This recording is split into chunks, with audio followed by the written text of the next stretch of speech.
Bom, aqui nessa aula, continuando, nós vimos na aula passada os elementos, os seletores do CSS que formatam o meu HTML. Então, nós aprendemos aqui o seletor para tag, o seletor para classe. A classe eu posso repetir várias vezes dentro do meu documento, igual foi aqui segundo plano, negrito, quinto parágrafo, segundo parágrafo que repetiu lá em cima, no segundo parágrafo. Então, o seletor do tipo class ou classe pode se repetir para vários elementos dentro do nosso HTML. Mas existe ainda um tipo de seletor que esse, por fim, ele é único dentro, ele tem que ser único elemento dentro da minha página, que é o seletor do tipo ID. Por exemplo, vou acrescentar esse atributo, que é o ID. E dentro desse ID vou especificar o nome. Vou colocar aqui título traço único. E no CSS eu vou especificar, para eu dizer para o CSS que é um ID, eu coloco o jogo da velha e o nome do seletor. Quando eu faço isso, coloco o asterisco e aqui eu determino o nome. Aqui no HTML eu não coloco asterisco, só coloco apenas o nome identificador. Mas no CSS eu coloco o jogo da velha mais o nome do identificador. Então aqui eu vou formatar o título 1. O título 1 é esse daqui. E daqui é o título 1, que é meu título HTML, e porém ele já está recebendo as configurações aqui do H1. Mas vamos colocar a formatação nele e vamos ver o que vai acontecer. A cor que eu tenho nele é essa cor. Vou mudar de cor aqui, colocar color. Vamos colocar color. Color. Essa cor, tipo um vermelho, um lilás. Aqui eu alterei a cor. Se eu quiser aumentar mais ainda o tamanho da fonte, então é font size, vou colocar para 100 px. Olha o que aconteceu. Então, esse seletor aqui é mais um tipo de seletor CSS que nós usamos apenas única vez. Ele é muito usado? Não, ele não é muito usado. Mas é bom saber. Por que não é muito usado? Porque ele só pode repetir uma única vez dentro da minha página. E aqui, se eu quiser criar um outro ID único, a ID é único. Por exemplo, aqui, vou colocar aqui título secundário. Título secundário. Vou selecionar, venho aqui, jogo da velha, Ctrl V, abro chaves e aqui eu coloco. Esse título secundário qual é? Do meu é o H4. Então H6, 5 é esse título aqui. Então beleza. Então aqui vou colocar uma cor nele, um green, um verde. Vírgula, ele recebeu o verde aqui. Aumentar o tamanho da fonte, font size 25 px. Então ele aumentou aqui.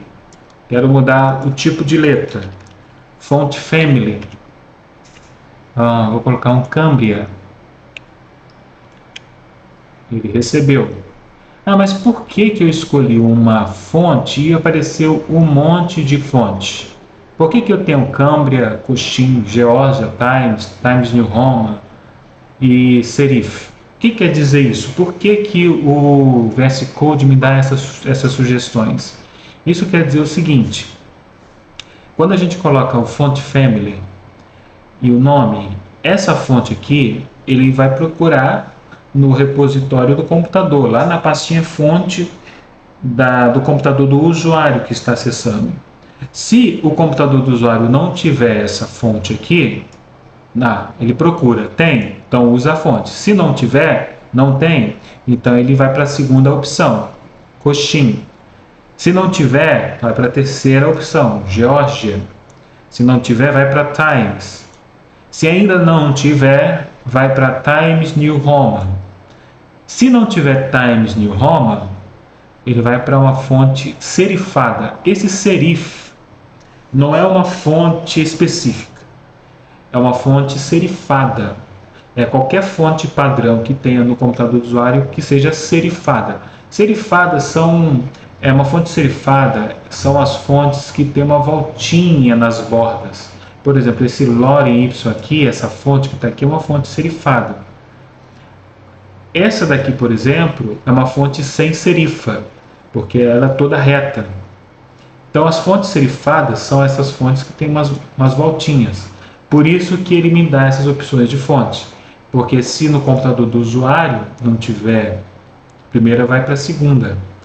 Mas e se eu quiser que isso não aconteça? Aí é uma outra aula para a gente estar abordando isso, porque a gente teria que ter as fontes salvas no computador, ou até mesmo usar o recurso do Google Fonte, que é um outro recurso que a gente utiliza para pegar uma fonte externa, que não esteja dentro do meu site, mas que ele procure uma fonte fixa, que esteja em outro site, pode ser Google Fonte, que é mais usado, e aí a gente não tem problema de acontecer, de abrir em computadores diferentes, fonte diferente, que não é legal também para uma aplicação.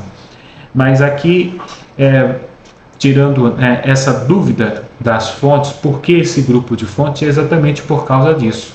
Se não tiver a primeira, ele procura a segunda.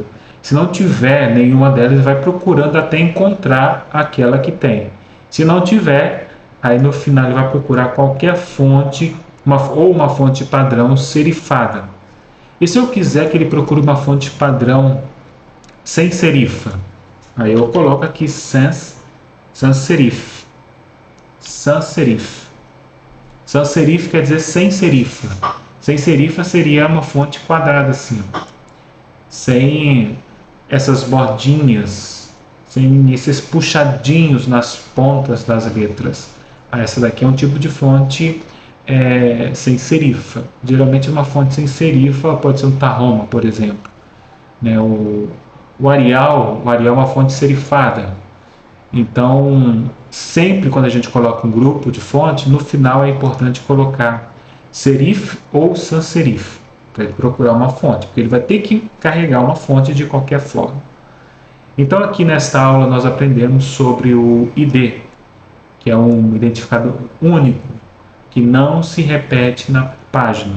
Então só resumindo aqui, nós temos no mínimo três seletores diferentes, seletor de tag, seletor de classe e seletor de ID. Então é isso aí, pessoal. Até a próxima aula.